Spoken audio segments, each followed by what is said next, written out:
মাদকদ্রব্য নিয়ন্ত্রণ অধিদপ্তর জেলা কার্যালয় বগুড়া এবং মাদকদ্রব্য নিয়ন্ত্রণ অধিদপ্তর জেলা কার্যালয় রংপুরের যৌথ একটি অভিযান আজকে 1 জুলাই 2026 তারিখ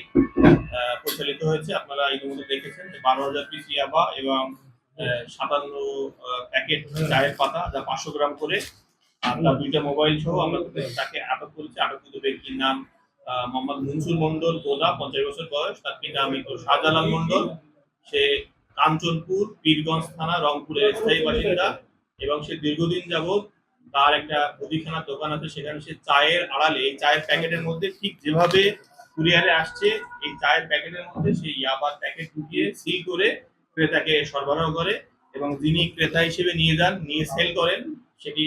সন্দেহের অবকাশ থাকে না। তো আমরা এটা নিয়ে গোপনে অনুসন্ধান করি এবং যাচাই বাছাই করে আমরা আজকে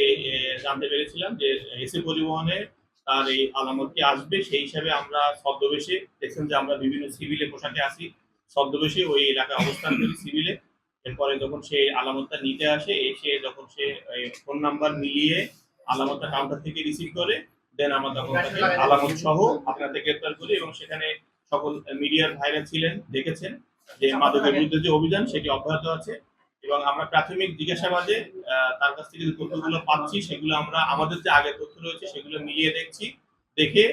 পরবর্তীতে এই মাদকের সাথে চালানের সাথে কে বা কারা প্রেরণ করলো এবং সে কাদেরকে বিতরণ করতো বা সেল করতো বা এর পিছনে আরো কেউ জড়িত আছে কিনা সেটা আমরা আইনের ব্যবস্থা নিয়ে আসবো এবং ইতিমধ্যে তার বিরুদ্ধে মামলা দায়েরের কার্যক্রম চলমান রয়েছে।